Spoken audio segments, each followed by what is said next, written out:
Mutumia wa munini wa mutongoria wa bururi Pastor Dorcas Gachagua ni anyitite mbaru githomo kia murimu wa meciria gikorwo gigithomithanio macukuru-ini niguo kunyihanyihia mogwati maria maumanaga na murimu uyu.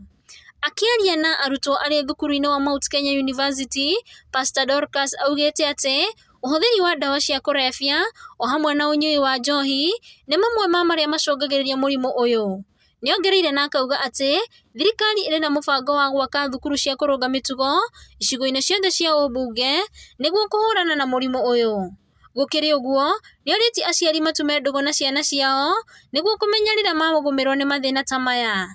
Uhoro wa murimu wa meciria ukwenda wanjiriria guthomithio kuma o kuria primary na tukoragwo na counselors na tugakoragwo na chaplains aria marihotaga guthikiriria ciana ici tondu maita maingi ni kuria mwana ena thina na gutire mundu uramuthikiriria, gutire mundu uramenya, gutire mundu uramurumbuia kana akarora amenye uria angithondekwo.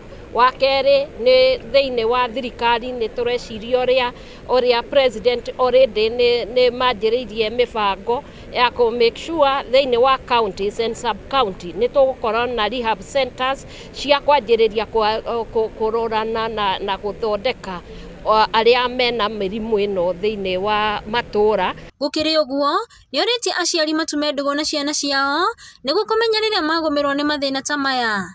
Niathiite na mbere na agacokeria thirikari ngatho ni gukorwo iri muhari-ini wa mbere hari kuhurana na urugi o hamwe na wendia wa njohi ngananie cia ibango. Ngiribotera Njata TV kuma Thika.